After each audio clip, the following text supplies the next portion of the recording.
Good afternoon, everybody. Thank you so much for joining us for one of my favorite events on the whole calendar for the festival, our In Conversation with future Academy Award-winning director, Oren Moverman. You keep raising the stakes. I had to top last night somehow. It's too much pressure. So Oren, this is as we talked about. This is one of the proudest traditions of the festival, and it's time. The memorials. Yes, indeed. Yes, indeed. Now that your career is over, we thought. No. And as I said from the stage last night, many of you know Oren's directorial career and may not be aware that his career as a screenwriter is actually just as distinguished and even much longer. So I think there's gonna be some films you're gonna hear about tonight that maybe even didn't realize that Oren wrote, we'll go into his sort of early life and influences. We'll talk about his screenwriting. We'll talk about his directing.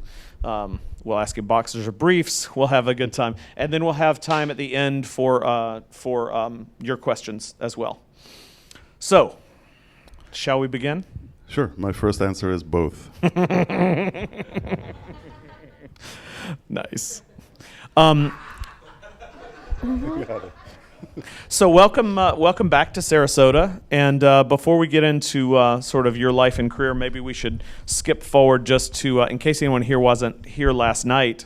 I just thought it was so wonderful what you said about the Messenger in Sarasota, and I wonder if I could get you to repeat some version of that to the crowd here. Right, you're trying to get it on tape, right? Exactly. Well, there's that too. Well, what I said and what I feel is that we came to Sarasota in 2009 with The Messenger, and we did a couple of festivals before, but it was really, when we looked back at it, it was in Sarasota where The Messenger was born. It took a long journey from there, and we always looked at Sarasota. It was a very, very special night that Mark and the team put together. They invited veterans, they invited the soldiers, active soldiers, to come see a very difficult movie, and the reception was tremendous, and for us, that's when good things started happening. So we always looked at Sarasota as the place where that film was launched, and we'll see what happens with this. Please don't let us down. Yeah, exactly. The pressure's on now that it'll be just as glorious a run. Well, all right. So let's go all the way back. Where are you from, Oren? Were you born in Sarasota? Similar. I was born in Tel Aviv. I'm from Israel. I was born in the dark 60s, 1966, Tel Aviv, Israel. I was there until I was 12, actually. Then my father was working for an Israeli company that sent him to New York. So as a 12-year-old, I came to New York, very sad and very upset that I had to leave.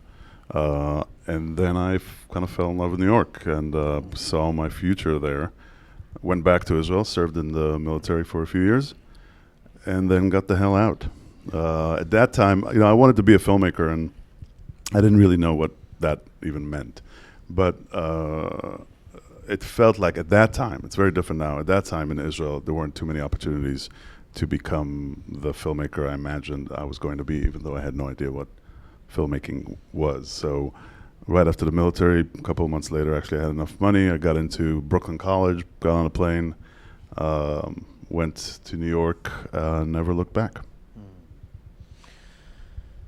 Tell me, gosh, there's so many questions I'd love to ask about growing up in Israel in the 60s and 70s, my goodness. But I guess maybe the best place to start is to ask you what kind of exposure you had to films as a kid. Was it mostly Israeli films you were seeing? Were you seeing American films? Were you seeing what did that exposure look like?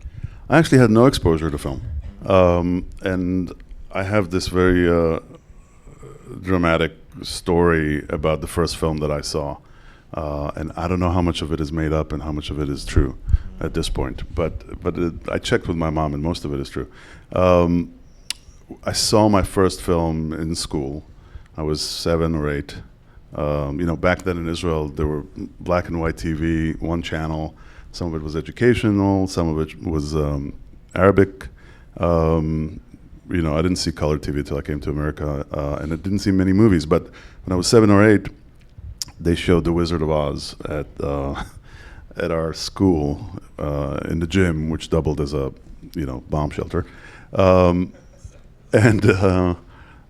I became ill. I was sick for 2 weeks afterwards. I was throwing up. I had high fever. I had hallucinations. I saw like things on the wall, and I always thought that was when I knew that I had to be involved in this very scary thing called movies. And I didn't see the movie I was afraid to see it for like 30 years until my kids forced me. It's not a bad movie, but I felt from then on that I have to be in movies somehow, and I don't want to make it sound like I had no other interests and I never thought about anything else but movies. I'm not that kind of person, but I really felt pulled towards it. And then I started seeing a lot of Arabic films on television every Friday afternoon. There's a lot of kissing, a lot of singing, really bad movies, but that's where my education started. When I got to New York, it became an obsession. I started, going to the movies and seeing 3-4 movies a day and that kind of stuff. Wow. And what were those movies that you were sort of immersing yourself in? Was it? Thank you so much. Was it revival stuff, or was it what was going on currently? It was everything. It was everything. I would go down to the Bleecker Street Cinema.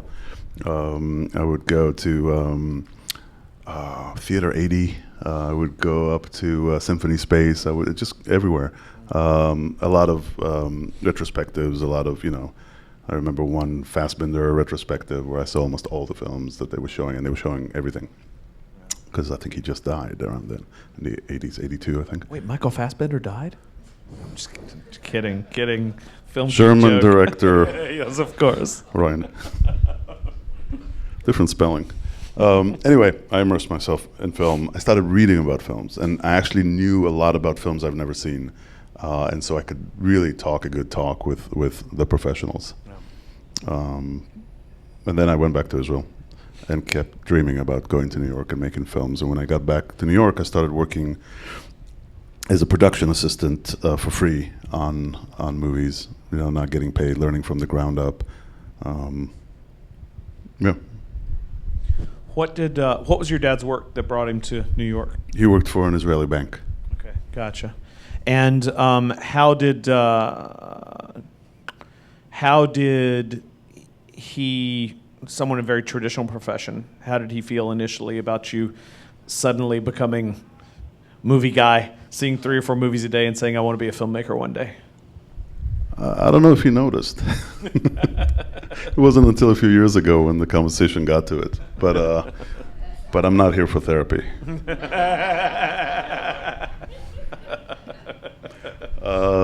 No, to his credit, what I found out later, which I didn't know, and I seriously did not know, was that my father was obsessed with movies as a teenager. Wow. And that he did go to a lot of movies, and he basically skipped school and went to the movies as a teenager. So much to my surprise when I said, I'm going to New York and I'm going to become a filmmaker, because I did say that, he was actually very supportive. He basically said, that's your dream, try it. And is he still with us now? Yes. Wow, so he's been able to see you have this career that maybe as a kid he dreamed about, or certainly dreamed about that world, and how great, what an amazing gift for you to be able to sort of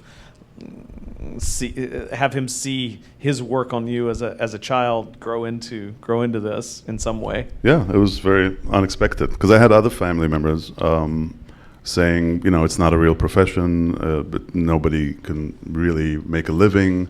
You have to think of something practical. I come from a very working class background in Israel. No one was involved in the arts or in anything creative, really. So I was kind of like the black sheep, kind of saying I'm going to be different, and I'm going to do it far away, in a place where the dreams are big. It reminds me a little bit of, Bono's father was a, blue-collar worker, but he loved the opera, and he would come home at night and use knitting needles, and he would play opera and conduct it, and had always dreamed about, being in the music world. And then Bono goes out and becomes Bono. Yeah, no, there's this great saying. I think it was Thomas Jefferson who said, "Our fathers were farmers, so we can be lawyers, so our kids could be poets." Yes. So there is sometimes this generational thing that, there's a progression toward something different that has a different application. Yeah, absolutely. Absolutely.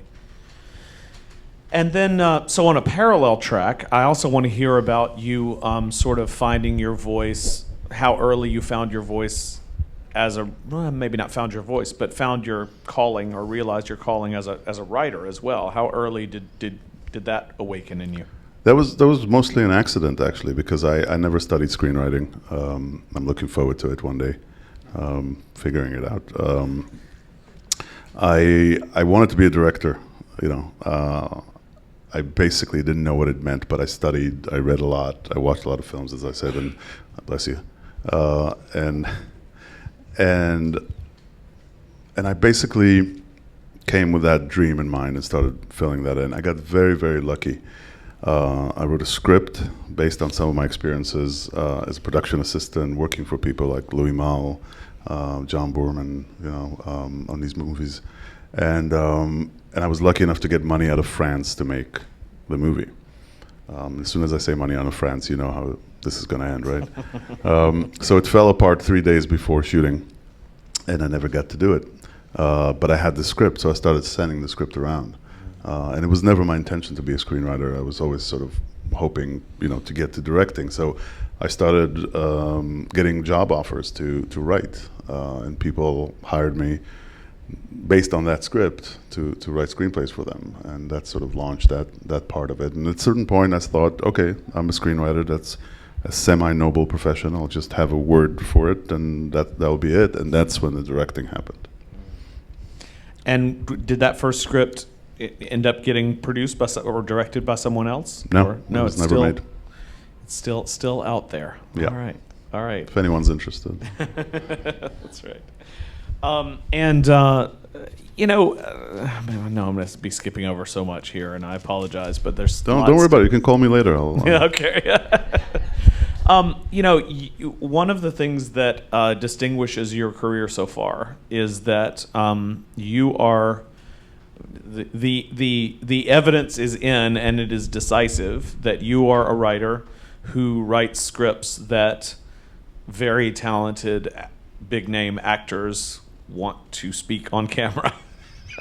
Not that that's necessarily the definitive marker of quality, but when it happens over and over and over and over again, and not just one or two names coming on board, but movies just packed with names coming in and saying, "Sure, I'll be in that movie. I'll play a small part in that movie." That's, I think, really remarkable.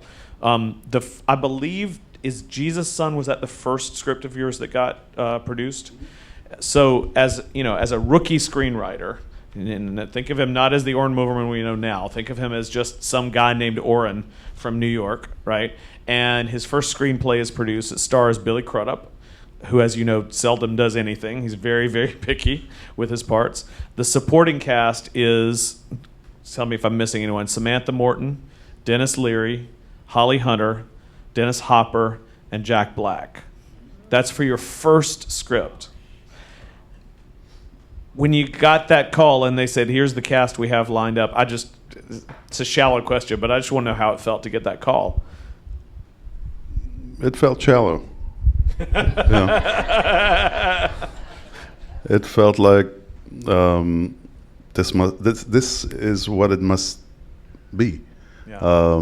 And it was a very lucky thing. It's always been, luck and work. And that particular screenplay was based on a book that was admired, and a lot of people have read that book, Jesus' Son by Dennis Johnson. And there was this woman who I met, Elizabeth Cothrell.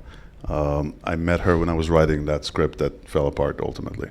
And she was an actress, and I wrote a role for her, and then I gave her the script, and she said, "I'm not an actress anymore. I can't do this. It's too much. I'm going to produce a movie. Why don't you join me and this other person, David? Then we'll form a company, and you'll be the vice president." And I said, "Okay, I'll take anything that has vice in it." So we started this company, and we literally sat around the table and said, what should we do?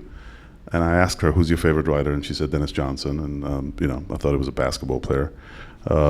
So I read his books, and then we talked about it, and we were lucky enough that she had funding, and we got the rights to Jesus. And it was kind of magical from there. We wrote it together, we produced it together, we started sending it out, and people said, Dennis Johnson, sure, let's see what this is. And Alison McLean, who is a director from New Zealand, it was going to be her second film. She's very talented, and so there was a pull. And when they all joined in, I thought, okay, that's going to be the standard. I'm going to try to stick to that standard and see if it works out. Do you, I'm curious as to how, if you have a sense that your process is different. I want to talk to you about process more in general in a second. But given that, you are on one end of a spectrum of, as I say, big names being willing to come in and play small parts. Do you think the way that you approach minor characters, do you have a sense that it's any different from the way other screenwriters do, or is this just happen to be something innately in your skill set as a screenwriter that I'm really good at writing, at making a character that has 8 lines really live and breathe in the script? I'm not sure. I mean, I think about every character. There's no throwaway character. There's nothing. There's no space filler. I think about these characters, and I think that ultimately I approach even directing as a screenwriter, which happens to be the way actors approach movies. I think we speak the same language because we care about character, and we care about where is someone coming from, where is he going, who they are, what's their background, what's their state of mind, this scene on that scene, and outside the movie. So we do this kind of work, and I think what ultimately happens is I'm not precious about the screenplay. I'm not looking for an actor to execute what's on the page or to nail it, as some people do, and they do beautiful work. But I don't really believe in the nailing it part. I think that what's interesting is casting and seeing an actor interpret a role. And so I actually encourage actors to forget the lines in the script, to come up with their own lines, to find new things. Sometimes they bring lines from deleted scenes that we took out of the screenplay, and we work together. And so by the time, and we don't rehearse. And that's a scary thing, because I tell the actors in advance we're never going to rehearse. And in fact, Woody Harrelson, I made 2 movies with him, and he hates me for it because he loves to rehearse, and he just, but when he hears me explain, there was a moment where Sigourney Weaver came on set for Rampart, and there was a scene we were shooting on a balcony. It's okay to tell stories like that, right? Of course. And it was our first day, and we did all the research, and that's what we do with all the actors. We do research, we watch films, we read books. We meet people who are in the real world doing what they do in the movie. So actors are prepared, but I'm telling them we're not going to rehearse. So, just know who you are, and it will work out. But she was quite nervous about it, even though she's incredibly experienced, and she said that she would love to rehearse. And I said, well, we don't really do that. And she looked at the scene. It was a scene actually that didn't make it into the movie, no fault of hers. But it was on a balcony overlooking Los Angeles. She said, where are the lights? I said, well, we're not using lights. Okay. Where's the camera? And I showed her like on another balcony, the other side of the building. I said, okay. How do I know the scene is over? And I said, you say cut. I say cut. Yeah, or you walk away. If we can't find you, if we can't shoot you, then I guess the scene is over. Okay. And Woody is laughing his head off. He's standing behind her and he's saying, this guy's crazy. He means it. He's not going to rehearse. I beg him every time he's not going to rehearse. And she said, I come from the theater. And we love to rehearse in the theater. And I said, yeah, I hear about that. People are telling me stories. It's really good. Can we try a take and see how it feels? So we did a 14-minute take where they were just there, and then she walked away at some point. Well, she was getting into it, and then we started doing other things. And there was no one around because I don't let people on the crew just stand around. I just want the actors to be in their space. Then the whole day went by, and we shot it. And at the end of the day, she came to me. I hope she forgives me for telling the story, but she came to me and she said, "Oh, I feel like a real actress again." She was doing, big movies with green screen, with pretending to act with things that are very, very well worked out and are their own achievements. Avatar is an impressive movie. But, after a while, if you get used to that, you kind of forget a little bit about just being in the moment, about acting as a state of mind as opposed to an execution of prescribed kind of plan. And that's what I do with the actors. What Ben was talking about yesterday, Ben Vereen. We create a safe space. I'm the kind of fool. I don't really know what's right or what's wrong or how it's going to work out. And we just go into it and I start adjusting it and coming up with ideas for them, and sometimes not, but just really making them feel like, I'm not tripping them up. I'm not coming up with tricks to make them act in a certain way so I can use it even though they didn't mean it. I want to use what they mean and how they feel, and it's from the lead actor to a guy who kind of walks in the background. Everyone is part of that attempt. And all of this, and of course, we're skipping forward now to you as a director, which let's stay here for a second, because I want to ask you all of that you just said about sort of the way you do things. Mm-hmm. I'm curious, when you got ready to shoot, your first feature, was that something that you had already all worked out? Had you thought about this a lot? Had you talked to, are you a Clint Eastwood disciple and you got all this from Clint? Like, how did walk us through how this developed? Was it, and how fully formed was it when you started directing? It was fully formed and I didn't know it. Because I worked with directors like Todd Haynes and Ira Sachs and Alison McLean and other directors, and I was always working in service of the director. I loved getting into their head, into their vision, and doing their thing as opposed to my thing. But I always thought that I was in love with the aesthetics of film, that the visuals were the most important thing to me, and it took me a couple of minutes after I called myself a director to realize that I really, really care about the actors. And that's really where I wanted to build the films from. That first and foremost, everything is in service of the actors. And then everything else comes later. So, Nicholas Ray said, the camera is in service of the actor is not in service of the camera. I never tell an actor, do you mind just tilting your head this way because the light is coming from there and it really is important for the shot that we see this, and I don't at all. I don't even shoot parts of scenes. Every time we shoot a scene, we shoot the entire scene. Even if we change camera positions, we shoot the entire scene. So I don't shoot inserts. I don't shoot, when I say I mean we, a big crew of people. Don't want to forget that. But that's kind of the philosophy is, I'll never ask an actor to stand there with his cell phone so we can get the insert of, the number that he's calling. Or, I always say if there's no human interaction or human being in the shot, I'm not going to shoot it. I don't shoot objects too much. And that's because you don't want to get in the way of the performance. Exactly. You want to keep them in their space of performance and not pull them out and saying, yeah, okay, now do this unnatural feeling thing because I need it. Yeah, I figure that if we're there to capture it. Yeah.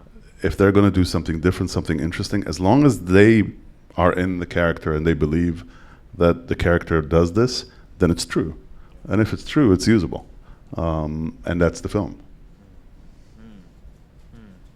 I love that. That's really cool. And I had a great follow-up question to that. It was going to be so brilliant, and it's gone. Maybe we'll keep talking, and it'll come back up. I know what I was going to tell you. I was going to tell you Mark and Jay Duplass talk about how one of the problems with film school, not to bash film school it can be a great thing. One of the problems with film school is you spend 90% of your time at least working on technical aspects of movie making, and 10% of your time or less, usually less, working on the actors' performances. And then what that does is it teaches you to go out and make a film where you spend 90% of your time. And they said we wanted to flip that. We wanted to spend 10% of our time worrying about the technical and 90% of the time worrying about performance. I thought that kind of spoke to what you just said. The irony of this, of course, is that your films are so freaking beautiful, and your films are sonically so interesting, and it's like by putting first things first, you get everything to fall into place. Well, we don't forget the rest of it. We are still making a movie, but I would say if I had to break it down, Duplass style, into percentages, we give 100% to the actors and 100% to the visuals.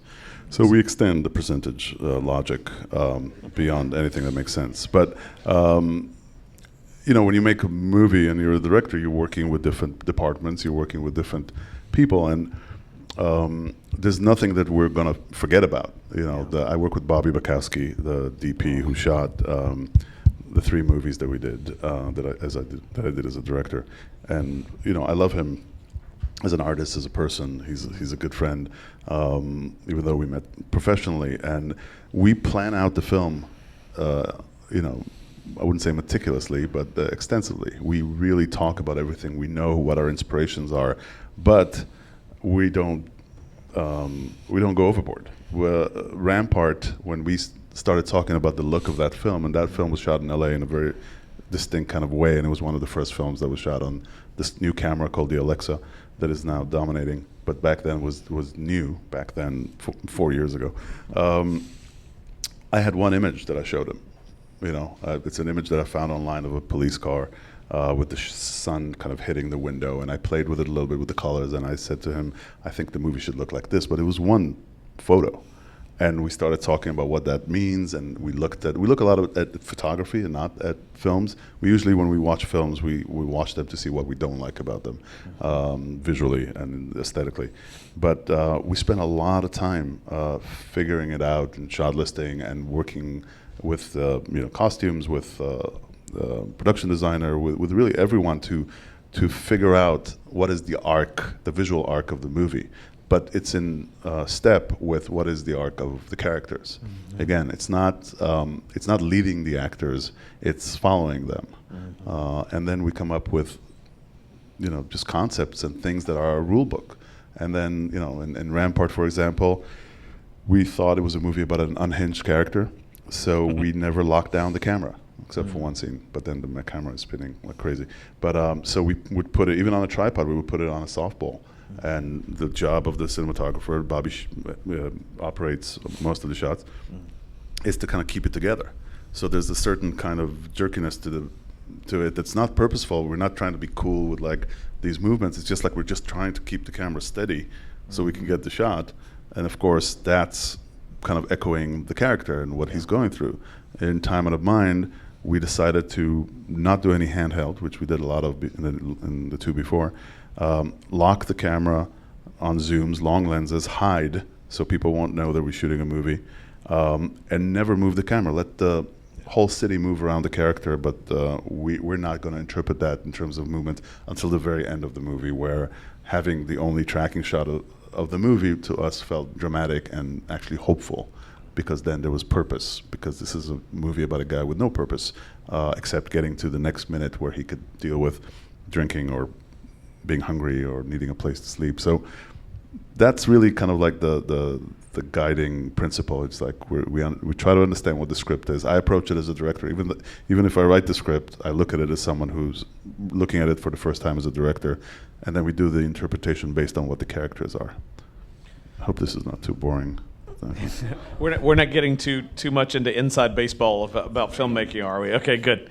Because the other thing that it does, of course, in Time Out of Mind, which to me is so brilliant, is that look, I love handheld camera, and I love jerky camera when it's right, and I love camera moves and pans and everything else.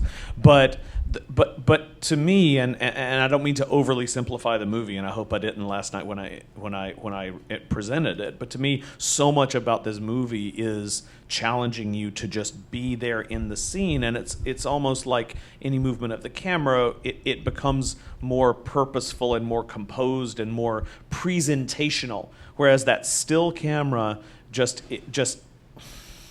it brings you into the world of the film in a way that other choices would not have done, I think. Yeah, and we think about the subject matter. Look, it's a difficult subject, and it's about a homeless guy. Granted, is playing by Richard Gere, which should be the attraction, but it's a difficult subject. And by the way, you don't have to, go to the theater to see a homeless man. You can see him for free on the street. So it's not like it's a really enticing thing to do, even though there are other things that hopefully are enticing. So if you're going to make a movie about a difficult subject matter, I think the biggest mistake you can make is to start thinking, how can I make this easier? You don't want it to be, difficult in the sense that you don't want to watch it and it's too much or it's just kind of making you nauseous.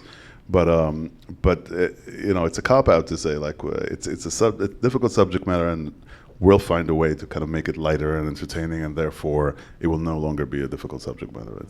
We just can't do it that way. It won't be truthful to what we're trying to do and hopefully convey in the kind of spotlight that we're trying to put on something. So, you try to find the middle point where there's something aesthetically interesting, there's a strategy to, how to shoot the film, and yet you're bringing across everything that is complex and layered and difficult about life. That's what these movies are. It's basically failed attempts to make comedies. There's some funny parts in Time Out of Mind. His intake interview, you had some laughs in the house. That's. I mean, it's uncomfortable laughter, of course, but she's a good actor. I like her. She is. Is the person who asked the question last night about the camera work here today by any chance? Okay, because she stole one of my questions, but I'll go ahead and ask it now. It was a very astute question, I think. All the obscured shots, I love all the obscured shots in Time Out of Mind. And I love how half the time we're looking through a window at Richard, or we're looking in a mirror at Richard, or we're looking at, and without putting my own spin on what that meant to me, I just want to ask you what those, tell me about the choices to make all those shots.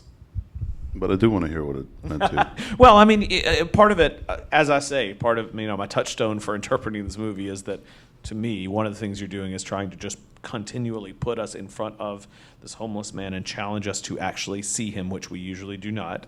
And one of the reasons that it's so fantastic that Gere is there is because we're always going to be looking at Richard Gere when he's on screen, right? So it forces us to see him. But of course, many times, most times maybe, when we see a homeless person, we're not face to face with them. We're looking at them and they're through a gate, or we're looking out the window of a restaurant and seeing them, or we're catching a glimpse, whatever. And so it, to me, that's what I got out. That's, to me, why those shots mean so much to me, and it seems such a deliberate choice to always make it a little skew. But I don't know. You tell me. Yeah. Well, no, it's very true. I mean, my son has a favorite joke. He keeps telling me, he says, everybody always asks, where's Waldo? Nobody ever asks, how's Waldo? And is that an original of his? I don't think so. Okay. He steals left and right. great. He's a funny guy. But, and he does it with like, how's Waldo? And it's kind of like what we did here. A lot of times we were really, we have to give credit where it's due. We were really influenced with the photography of Soul Leiter. If you ever get a chance, Google that name. Early 1940s, he started taking pictures in New York when it was very popular to do black and white photos, and that was the art, and that was the realism of the time. He was doing color. And he was shooting very kind of observational shots of New York where sometimes you didn't know what the subject of the photo was. Or he would be inside a store shooting outside. You'll see the letters on the window that say where he is, but they're reversed, so you're not sure. And you'll see people outside, and then there'll be a bus coming by that will cut half the frame. So the very, very layered photos that really capture New York in a way that I think is truthful. And with the idea that you don't know who these people are, they all have these stories, and what you're doing is making an active decision. He's making an active decision to notice. That's kind of the crux of the very first step in dealing with the problem of homelessness, which is you live in New York City, you live in Sarasota, you live anywhere where there are people, and there are those on the margins of society who are just hovering and moving about, and after a while you get used to it, and you don't see them. Or you don't want to notice them because you feel guilty because you're not going to give them anything, or because life is hard for everyone, and everyone's fighting a great battle, and it's just you're in your own problems, and there are other people with other problems. All of that stuff is very human and very real. And we thought that by taking the camera away from the scene, we're protecting Richard Gere, so nobody would notice that we're shooting a movie and notice who he is and disrupt our shots. So that was very practical. But also, we kept talking about it as a movie about a man who you will notice if you look up from your cell phone, or if you look outside the window, or if you, look through a car as you drive by. And so we're making the choices, but we're asking the audience to participate in the act of watching, which is actually asking for a lot, which is actually what a movie does, no matter what. So we're just amplifying that concept. It's almost a performance art piece in that way. Yeah. And actually, the scene of filming Richard panhandling on the street is almost a performance art piece in and of itself. I said last night, even though he's in costume and sort of beaten up in the face and whatever, if you were paying 10% attention to what was going on around you, you could not miss Richard Gere asking you for spare change, you know? And yet, nobody does. The only people who recognized him were in Grand Central Station, because there is that shot of him by himself in Grand Central Station. We're actually up on top where these walkways are, very scary walkways, actually. So nobody sees a camera. The only people who notice him were homeless people. There are a couple. They see each other. A couple, because they're not going to look away. And it's like, hey, that's Richard Gere, And literally, a guy walked up to him. When did Richard Gere become homeless? There was worry. It was the whole arbitrage thing. That Pretty Woman money ran out. Right? But that was the thing. This guy walked up to him and said, "Hey, Pretty Woman." But that was a guy who would look at him because he was in that place, and there was nothing. He will look at wherever he wants to. Most of us, with no judgment, I'm saying this, most of us are not looking, because it really sucks you into a drama that you may or may not be ready or available to take part in. Richard panhandling at Astor Place was the first thing we shot. It was actually on a test day, and we have 45 minutes of that, of him just standing there. And he was very worried. He said, like, what happens if they recognize me? How am I going to get away from there? Like, what if people start bothering me and all that kind of stuff? And I said, I don't know. We can't know until we do this. And once we do this, we'll figure out how to shoot the rest of the movie. We'll have a couple of days and we'll just figure it out. So he was standing there. It was the first thing we shot.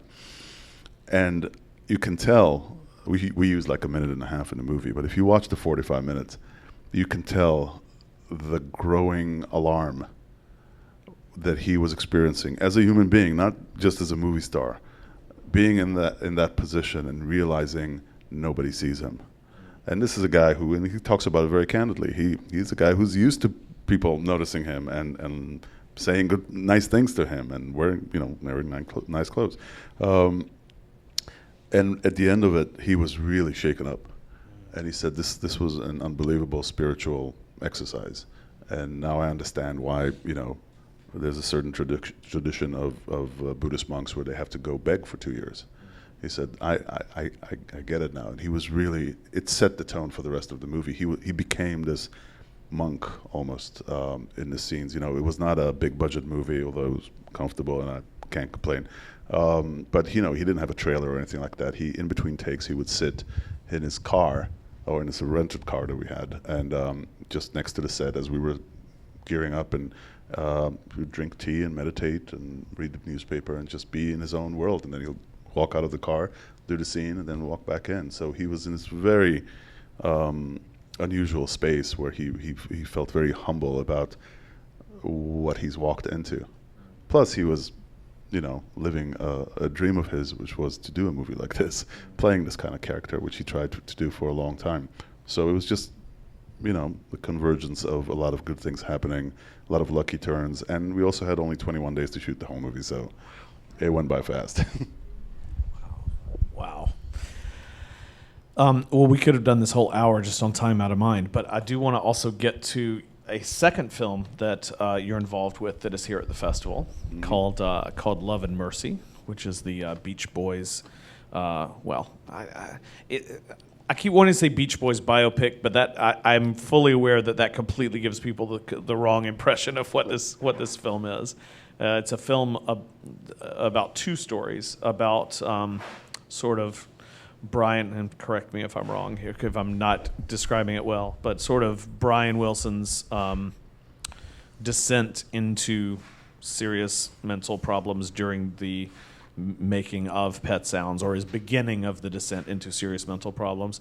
And it's told at the same time with Brian 25 years later. In the 80s, yeah. Yeah, in the 80s, 25, 30 years later, or 20, 25 years later, and deep at sort of his nadir, probably, of his life, and sort of one woman's attempts, sort of discovery of him, and attempts to kind of bring him out of some of the ill-conceived treatment that he was getting. Is that a decent way of putting that? Yes, it sounds very boring. No, it just sounds very depressing. Yes. But it's not. It's basically it's the 60s and the 80s intercut. Mm-hmm. Brian Wilson in the 60s, mentally ill, except nobody diagnosed it. Self-medicating, but making some of the most incredible music. Yes. Pet Sounds being one of the greatest albums ever made, where he was able to do that because he wouldn't tour anymore with his band. He had this nervous breakdown on a plane and wanted to stay home and create these new groovy sounds. And he did. He put together what became the Wrecking Crew, great studio musicians, and wrote music like no one's ever written at the age of 24. And then struggles with the band when they didn't like the music, with Pet Sound didn't do well. Mm-hmm. And then that's intercut with the 1980s, when he was under the control, and this stuff is just, you can't make this up. He was under this control of this doctor, this psychiatrist, who was basically medicating him, over-medicating him, taking his house, taking his money, saving his life because he was in really bad shape, but ultimately just taking. And the inventor, Dr. Landy, was the inventor of what was known as the 24-hour therapy, which meant Brian was never alone. He was not allowed to see people without permission. He was videotaped. Whenever he would see people, he basically lived in hell. And one day he goes to buy a Cadillac because he was a good boy, and Dr. Landy said he could buy a Cadillac. And he meets this woman, Melinda, and he likes her. She's really nice and very pretty. And when he leaves, she finds this little note that he left for her saying, basically three words: lonely, frightened, scared. And and then she was called to go out on a date with him by Dr. Landy. It was because he liked her. And then it's really the story, intercut with the 60s descent, as you say. Yeah. It's the story of her saving him. It's actually from her point of view. It's Elizabeth Banks playing her. The way she found to get him out of the hands of Dr. Landy. So it ends in a very damaged, beautiful place of love. And first of all, perfect casting. Elizabeth Banks is the perfect choice, I think, for that part. John Cusack as the older Brian Wilson, and Paul Dano as the younger Brian Wilson. Paul Giamatti as the psychiatrist. Oh my gosh, the performances are fantastic. The writing is so beautiful. I love the choice. The 80s story by itself, even with the hopeful ending, might be too much to bear. But then when we keep going back and seeing the Brian Wilson that, although he is starting his descent into mental illness, is also so overjoyed at finding this new voice to make this completely new type of music, it both makes the story sadder and makes the story easier to bear, because we have those moments of, for anyone who loves the album Pet Sounds, like Oren and I do, it gives you that thrill to make the dark stuff bearable until the dark stuff finally becomes light at the end of that story as well. Yeah, and it's a story most people don't know. In case there's any mistake, I just wrote the movie. Bill Pohlad directed it. It did a beautiful job, and we had a lot of thrilling moments making it. Like, for example, shooting live recordings of Pet Sounds in the studio where it was first recorded. It hasn't changed a bit, with Brian Wilson himself there, sitting with us. And making the music of Pet Sounds live and shooting it on 16 millimeter like a documentary. That's in the film, and that was one of the biggest thrills of my life. You don't want to miss Love and Mercy. I think there's still a few tickets left. We're almost sold out on it, but I think there's a few tickets left.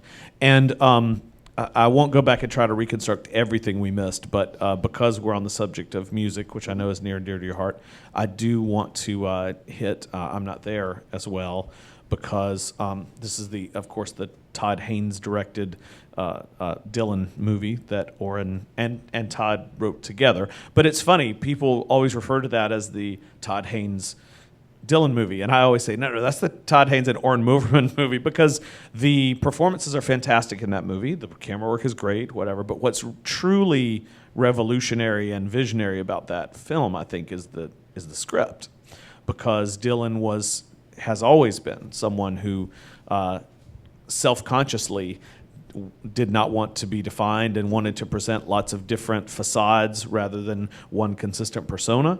And so tell me about the concept of coming up with a script that kind of is the cinematic equivalent of that tendency of his. Right. Well, I would call it a Todd Haynes, Bob Dylan movie. I mean, I don't think anyone could make a movie like that who's not Todd Haynes. I don't know if Todd Haynes can make that movie now. Things have changed so much, but it definitely is Todd's vision. It definitely is the way he sees the world. And because it's about Bob Dylan, and as you probably know, Bob Dylan's life is filled with mythology, lies that he told. There's no true story to be found. I'm just a song and dance man, right? Just a song and dance man. Then we have different versions of how this script came together. So it's true to the subject matter. Todd has a different story than I do. And I'll tell you my story because I'm here. We were hanging out a lot when he came back from doing Velvet Goldmine in England. My son was a year old. We were just like an old couple walking around with a baby and having coffee and talking about a million things. And I didn't say this, but one of the things I'm most proud of is I started my career as a stay-at-home dad because I couldn't get any work. And so I was, thank you. So I spent a lot of time at home with my children, and Todd was a good friend, and he would hang out. And one day he came and he said, I want to make a Bob Dylan movie. And I'm a real visionary about these things. And I said, it will never happen. He said, why? I said, well, first of all, you're not going to get the rights. And Todd has had such bad luck with rights to music over the years, with Karen Carpenter's story and Velvet Goldmine that was supposed to be Bowie music. So I said, you're not going to get the rights. And even if you do get the rights, where are you going to find a guy who looks like Dylan, sounds like Dylan? It's just going to be a movie about casting. You found the guy. I said, if you want to make a movie, make it about 10 people who are not Bob Dylan, because he doesn't even know who he is, and they're all influences, and they're all ideas, or maybe they come out of his songs, and then call that the Bob Dylan experience. And he looked at me, and I'll never forget it, and he'll probably deny it.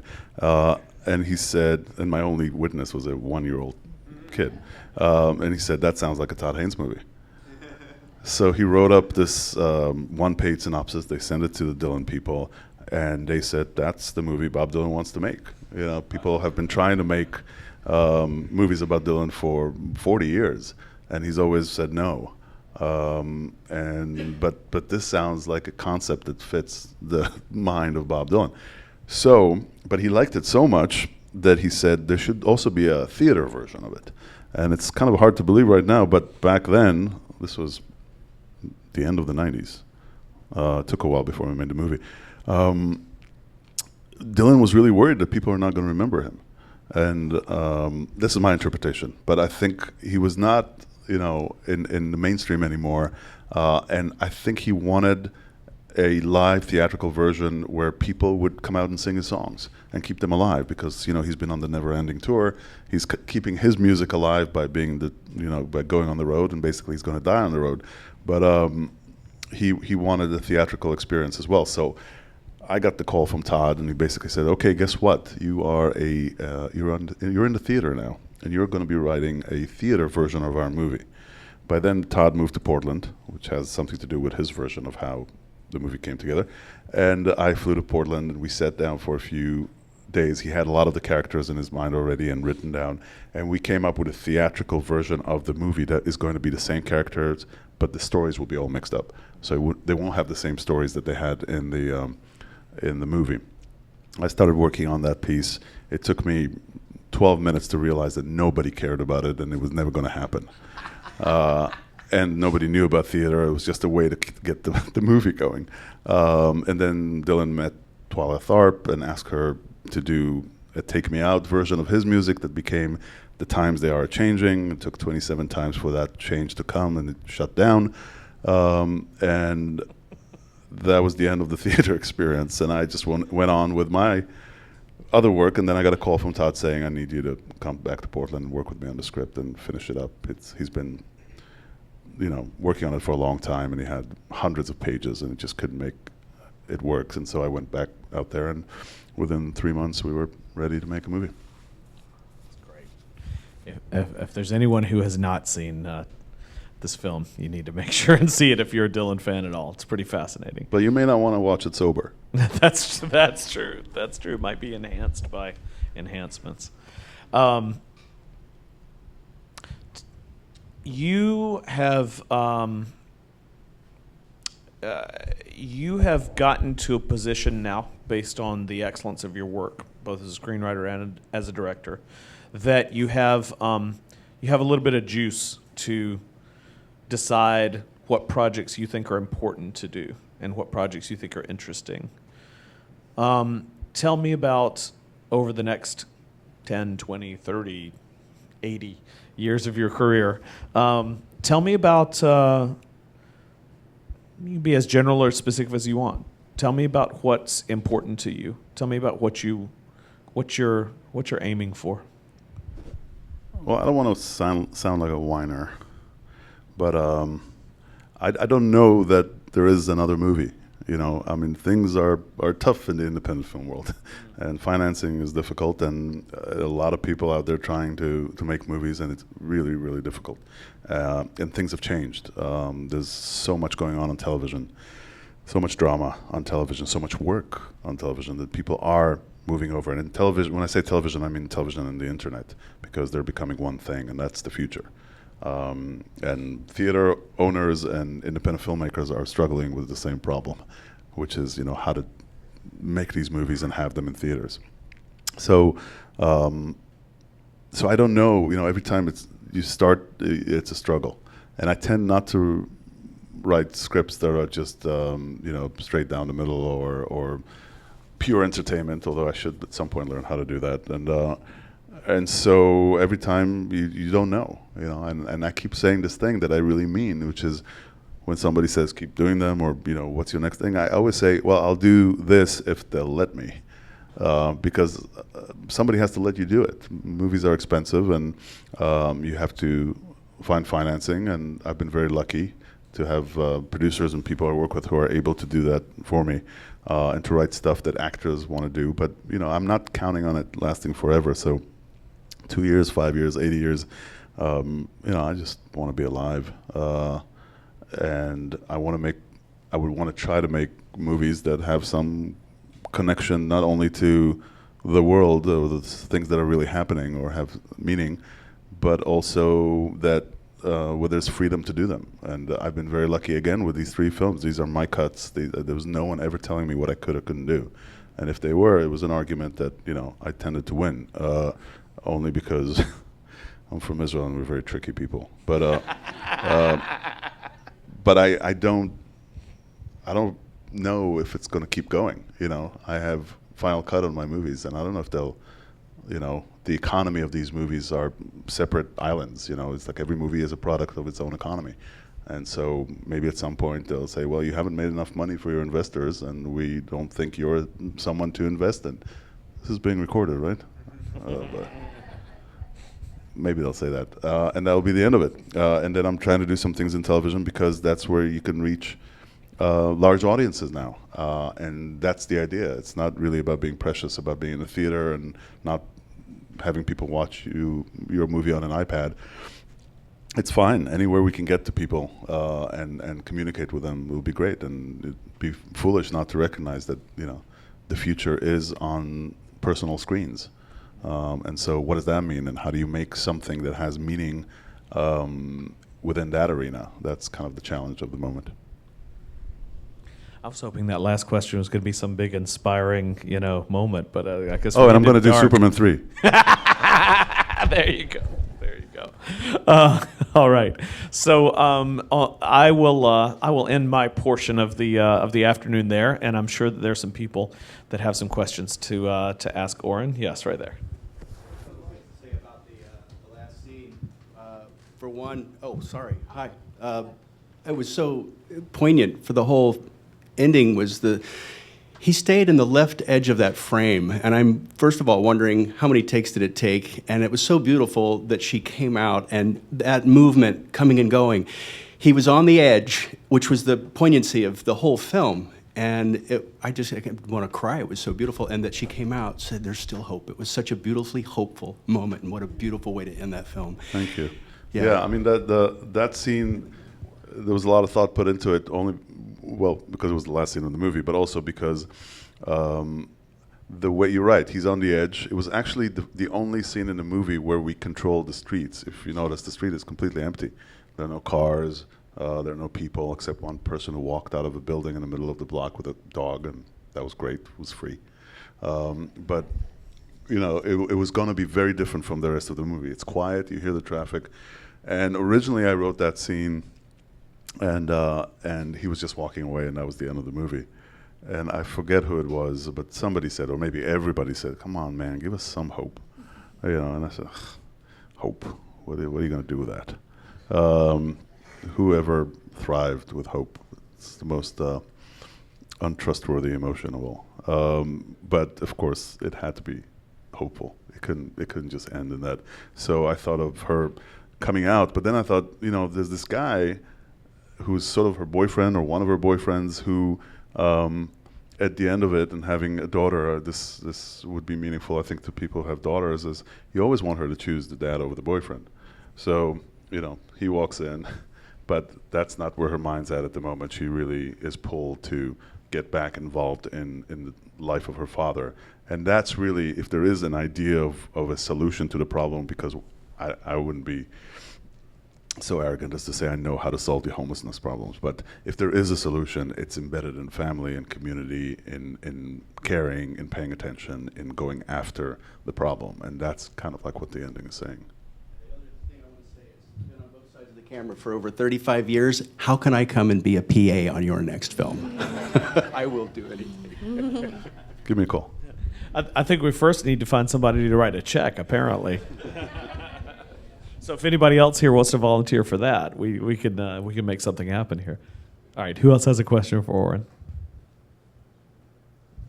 Mr. Kotek. Hi. Thanks, Mike.